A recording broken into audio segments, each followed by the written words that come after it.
가시리 가시리 있고 나난. 이 있고라고 하는 말이 있는 거 보면 여기에도 아마 있고라고 하는 말이 있었는데 생략된 것 같네. 그러니까 가시리 있고 가시리 있고 이렇게 된다는 얘기지. 이 있고는 의문문일 때 사용하는 거 아니야. 그러니까 가시겠습니까? 가시겠습니까? 뭐 이런 얘기가 되겠네. 나는 이 아는 첫 음절인 경우 오늘날에 아로 많이 바뀌고 둘째 이하 음절에서는 보통 으로 많이 바뀌거든. 그렇다면 이거는 아마 나는 이렇게 이해를 해야 될 것 같아. 그렇다면 나는 가시겠습니까? 가시겠습니까? 이렇게 이해를 해야 되겠네. 이렇게 이해를 한다면 이거는 일종의 도치라고 이해를 해야 되겠지. 그런데 이상하다. 이건 의문문 아니야. 의문문이면 당신은 그러면서 2인칭에게 이렇게 묻는 형식이어야 되는데 어떻게 나는 가시겠습니까? 가시겠습니까? 이렇게 묻고 있는 거지? 문법적으로 맞질 않는데? 더욱이 이 시는 높임을 나타내는 선어말음이잖아. 자기 자신을 갖다가 높이면서 한다? 이건 어울리지 않는데?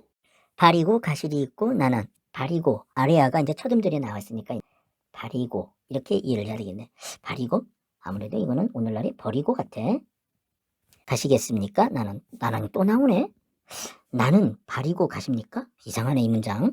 어쨌든 여기 가시리 가시리 가시리 이렇게 어휘가 반복되고 있잖아. 이거는 운율감이라든지 어떤 의미를 강조하기 위한 거라고 이해를 해야 되겠지? 그러니까 가겠습니까? 가겠습니까? 라고 하는 것을 갖다가 강조하고 있다. 이렇게 이해를 해야 되겠네?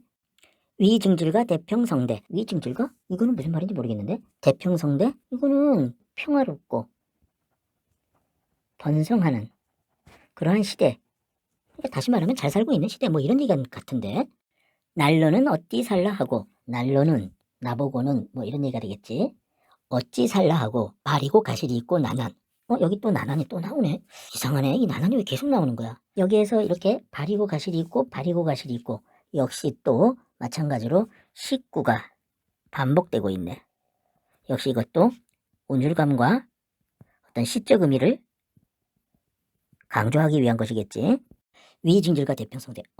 이거는 일종의 후렴구네 그러니까.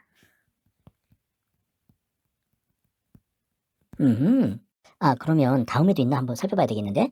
그러네. 여기 위증질과 대평성대, 위증질과 대평성대 이렇게 후렴구가 있는 그러한 노래구만. 그렇다면 이거는 연을 구분해주고 운율감을 갖다가 느끼게 해주는 그러한 요소가 되겠으며 대평성대라고 하는 것을 반복적으로 얘기하고 있는 거 보니까 시대 상황을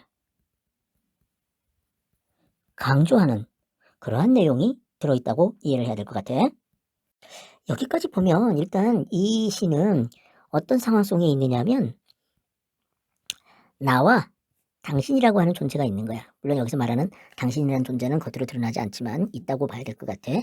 이때 당신이 나를 버리고 가고 나는 버림을 받고 있어. 이렇게 이해를 해야 될 것 같아. 그러니까 한마디로 말하면 이거는 이별의 상황인 거지. 그렇다면 여기에 나오는 이 나는은 우리가 알고 있는 1인칭 대명사 아이나 미 이런 의미가 아닌 거야. 여기 날로는 이라고 하는 말이 나와 있는데 이게 바로 아이나 미에 해당하는 거겠지. 그렇게 본다면 아까 우리가 파악했던 이 도치도 아닌 거야. 왜냐하면 이게 1인칭 대명사가 아니니까 도치라고 볼 수가 없는 거지. 이 나는이 대체 뭐지 그럼? 이게 뜻이 없다고 생각하면 어떻게 되지? 그러니까 이게 뜻이 없는 거야.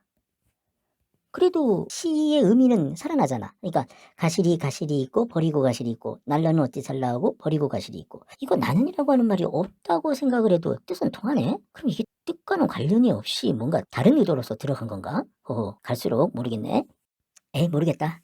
나중에 알 수 있겠지 뭐. 어쨌든 여기서 중요한 것은 시적 상황이 이런 상황이다. 즉 나는 버림을 받고 그리고 당신이라고 하는 사람은 나를 버리는 그러한 이별의 상황이다 라고 하는 그것을 이해하는 게 더 중요할 것 같아.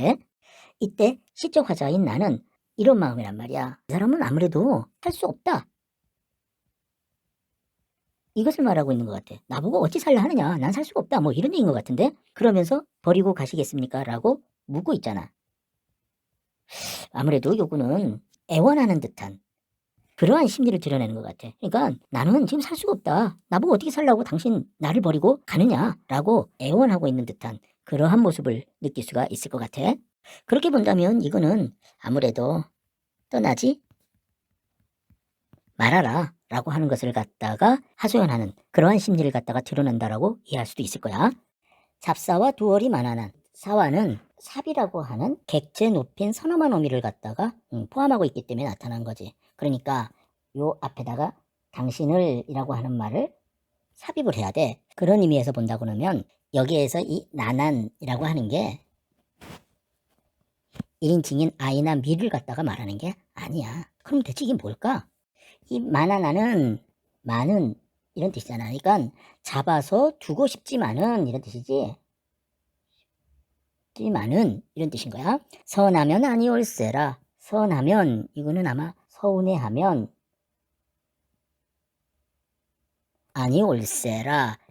세라라고 하는 말은 리을 쉐라라고 해서 온 말인데 이거는 뭐뭐 할까 두렵다 또는 뭐뭇이 싫다 이런 뜻이지. 그러니까 아니 오는 것이 두렵다, 아니 오는 것이 싫다 이런 얘기가 되겠네. 그러니까 이제 여기에다가 당신이 이런 말을 갖다가 삽입을 해야 될 것 같아요. 당신이 서운해하면 아니 올까 두렵다, 아니 오는 것이 싫다 이런 얘기가 되는 거지. 서로님 보내 없나니 이 압입도 바로 이 삽하고 같이 객체 높임 선어말음이란 말이야. 그러니까 여기에서 님을 라고 이렇게 읽어야 되는 거야. 그러니까 서론님을 보내 옵나니 이렇게 해야 되는 거지.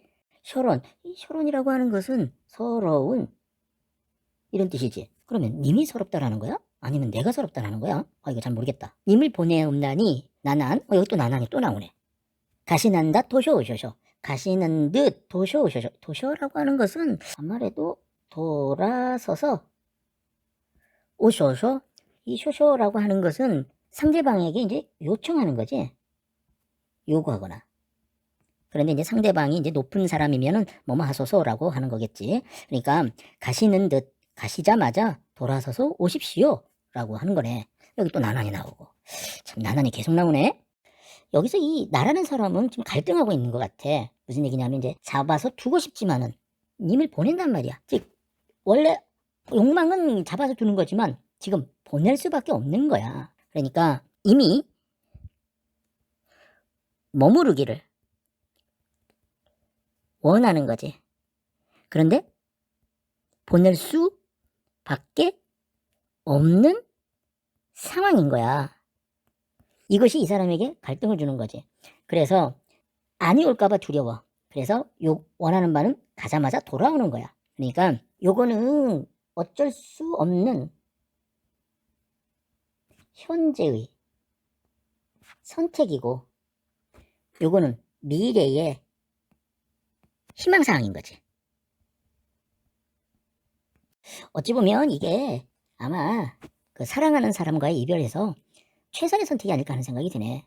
이 시적 화자의 정서는 이 부분에서 애원하는 그러한 정서지. 그러니까 가시겠습니까? 가시겠습니까? 날 버리고 가시겠습니까? 라고 하면서 애원하고 있는 그러한 마음을 드러낸 거고, 그 다음에 여기서부터 여기까지는 갈등하다가 보내는 걸로 선택하는 거지. 즉 체념하는 거지.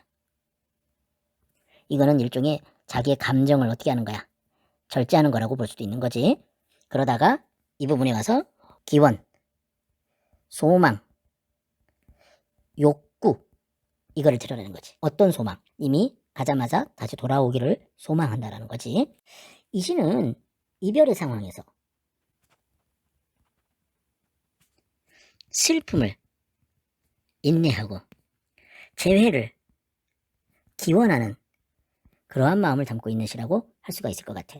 그런데 또 하나의 의문이 든다. 지금 이 사람은 이별의 상황 속에서 슬퍼하는 그런 마음을 갖다 담고 있는 시잖아. 그런데 왜 후렴구는 대평성대? 뭔가 지금 후렴구하고 이별의 상황하고 어울리지 않는다는 느낌이 드는데 왜 그렇지? 아무래도 이 자료가 힌트가 되지 않을까 하는 생각이 드는데, 고려가에는 고려시대에 민간에서 구전되던, 구전이라고 하는 것은 입으로 전해지는 것을 말하는 거지. 그러니까 그 문자로 전달되는 게 아니라 소리로 전달되는 걸 말하는 거지. 그중 지금까지 전해오는 것들은 궁중악으로, 궁중악이라고 하는 것은 궁에서 그 잔치라든지 제사라든지 이런 거에 사용되던 음악을 갖다가 말하는 거잖아. 편입되어 전해지다가 한글 청제 이후 음악서에 실려 정착된 노래들이다. 가시리의 독특한 후렴구는 궁중악으로 편입되는 과정에서 발생한 것으로 추정된다. 그러니까 이 궁중악에서 사용됐다라고 한다 그러면 뭔가 흥겨움, 흥을 돋구는 뭐 이러한 기능을 한 거라고 이해를 해야 될 것 같아요. 그러다 보니까 가사는 굉장히 슬픈데 후렴구는 굉장히 밝고 명랑하고 시대를 갖다가 찬양하는 그러한 내용이라고 볼 수가 있겠네. 그러고 보니까 이 노래가 노래로 불려지기에 참 좋은 노래인 것 같아. 그러니까 이 노래가 가실이 있고 발이고 가실이 있고 날러는 어찌 살라 하고 발이고 가실이 있고 이게 이제 삼음보거든. 그러니까 노래로 불려주기 딱 좋은 그러한 운율을 가지고 있단 말이야. 그러니까 이러한 흥겨운 그런 후렴구를 가지고 있었던 거지. 그런 식으로 따진다면 이때 이 나난도 어떤 뜻을 가지고 있는 게 아니라 흥을 돋구기 위한 것, 즉 좋은 거라 그러지 그런 걸.